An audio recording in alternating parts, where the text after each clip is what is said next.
I mean, to think about a group like this, when I came into the field, where people come together, people who are in recovery, to talk about what we can do and what all of us can do to support each other, I think is wonderful.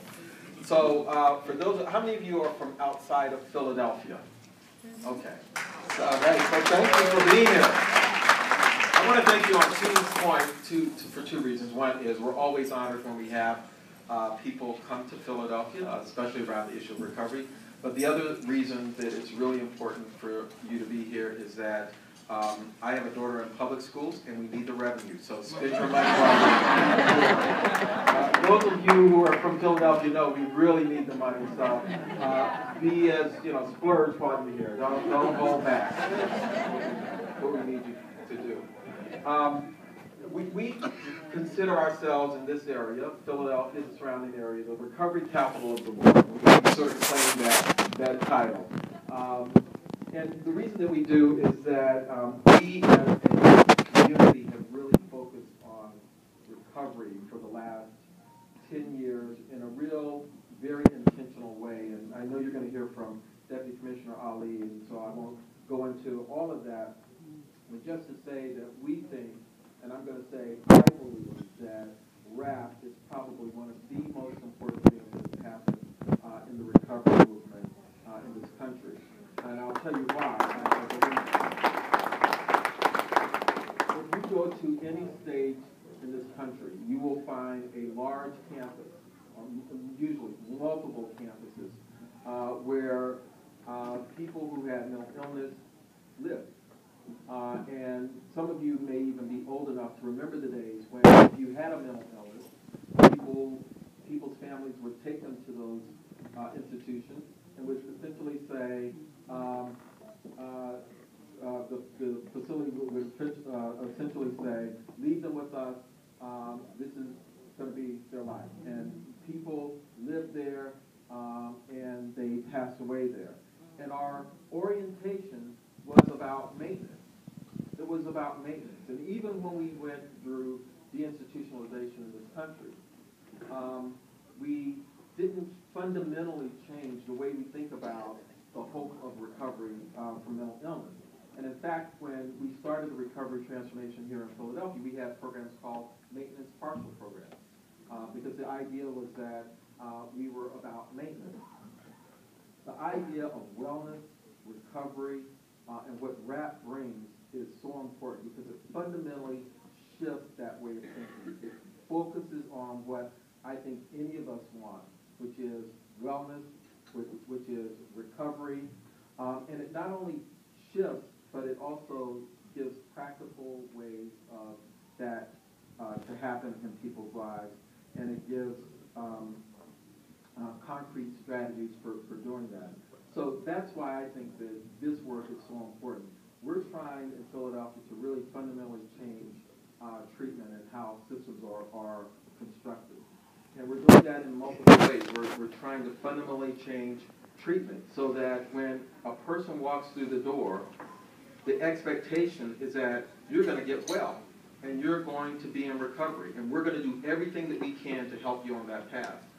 We're also trying to change our administrative and fiscal policies because every provider, how many of you are in a provider organization, work for a provider organization, okay? So you will know, if you work for a provider organization, that we we oftentimes have policies and we have fiscal policies that get in the way of us helping people to recover. Would you agree with that? You know that, right?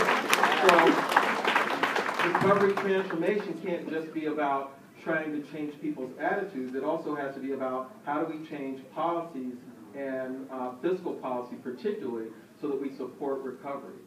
And we also know many of the people that we serve, whether you have an addiction or mental illness or both, that people are in multiple communities or multiple systems. And so even if we are excellent at being recovery-oriented and people are connecting with either the criminal justice system or the child welfare system or whatever those systems are, and those systems are not recovery-oriented, it's going to get in the way of people's progress. And so we spend a lot of our time working with other systems to try to help them understand the ideas of recovery and to change their policies. And similarly in the community, because people don't recover in treatment, people recover in the community. And we want people, when they go to those communities, to experience and come into contact with people that understand that recovery is possible. That's why we work with the faith community. That's why we're doing mental health first aid across the city. We have a plan to train 10,000 people over the next 2 years in mental health first aid. And if you talk about something that can reduce stigma, that is one thing that we have found that can really reduce stigma, is exposing people to mental health first aid and the ideas around recovery. But the other piece that is so important in trying to change the system is making sure that we have things that are not just focused on symptomatology and treatment, but we have resources, strategies within our system that are about recovery and support. And that's where WRAP comes in, because it is a practical way that gives people that kind of knowledge orientation around recovery. And we know it's working. I know it's working when, in just the course of a general conversation, someone says, refers to their WRAP plan.